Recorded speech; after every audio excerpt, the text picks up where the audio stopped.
YCP హయాంలో చిన్న పిల్లల చిక్కిల్లోనూ 175 కోట్ల బకాయిలు పెట్టిందన్నారు మంత్రి పయ్యావుల కేశవ్. రాష్ట్రంలో రోడ్లు అధ్వానంగా మారాయన్నారు. తమ ప్రభుత్వం అధికారంలోకి వచ్చాక రహదారులకు 810 కోట్లు కేటాయించినట్లు తెలిపారు. వైసీపీ ప్రభుత్వంలో 1వ తేదీన ఉద్యోగులకు జీతం ఇవ్వడం మర్చిపోయిందని విమర్శించారు. అమరావతికి ఇచ్చిన 15,000 కోట్లు అప్పుగా తెచ్చామో గ్రాంటా అనేది కేంద్ర ప్రభుత్వం చెబుతుందన్నారు. జగన్ ప్రభుత్వంలో ఢిల్లీకి వెళ్లారంటే వారి వ్యక్తిగత కేసుల కోసమేనని ఆరోపించారు. రైల్వే జోన్కు త్వరలోనే భూమి పూజ చేయిస్తామని తెలిపారు. వచ్చే 2 ఏళ్లలో రోడ్లకు మహర్దశ పడుతుందని 55,000 కోట్ల జాతీయ రహదారిని కంప్లీట్ చేయాలని నిర్ణయం తీసుకున్నామన్నారు.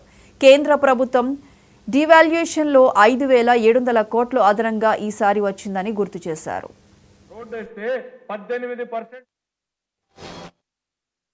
రాష్ట్రంలో ఎన్డీఏ కూటమి ప్రభుత్వం పూర్తి స్థాయి వార్షిక బడ్జెట్ ప్రవేశపెట్టిందన్న మినిస్టర్, వైసీపీ ప్రభుత్వం గడిచిన 5 ఏళ్లలో రాష్ట్రాన్ని అప్పుల ఊబిలోకి నెట్టిందన్నారు. రాష్ట్రానికి ఆర్థిక పునర్జీవం పోయడమే బడ్జెట్ లక్ష్యమన్నారు పయ్యావుల కేశవ్.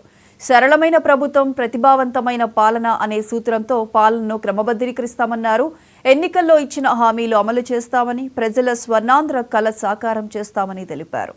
ప్రతి సంక్షోభాన్ని అవకాశంగా మార్చుకొని సీఎం చంద్రబాబు చెప్పే మాటలు స్ఫూర్తిగా తీసుకొని పనిచేస్తామన్నారు పయ్యావుల.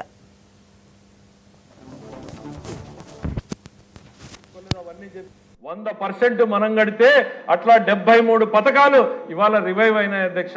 ఇది రాష్ట్రాన్ని గాడిన పెట్టడము అనంటే అనుభవం ఉన్నటువంటి నాయకుడికి, సంపాదన లక్ష్యంగా పనిచేసేటువంటి నాయకుడికి ఉన్నటువంటి తేడా ఇది అనేటువంటిది ఈ సందర్భంగా రాష్ట్ర ప్రజానీకానికి తెలియజేయాలనుకుంటున్నా అధ్యక్ష.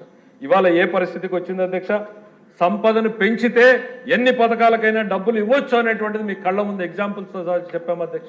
ఒక్క పట్టిసీమతోనే 44,000 కోట్ల రూపాయల ఆదాయాన్ని రాష్ట్రానికి వస్తే, ఈ రాష్ట్రంలో ఒకవైపు పరిశ్రమల్ని తీసుకొస్తూ, మరోవైపు ప్రాజెక్టులు కడుతూ, మరోవైపు రహదారుల్ని చేస్తూ అధ్యక్ష, కేంద్రం ఇవాళ రోడ్డు వేస్తే నాకేమొస్తుంది అని ఎవరైనా బయట రెచ్చగొట్టేటువంటి మాటలు చెప్పొచ్చు అధ్యక్ష.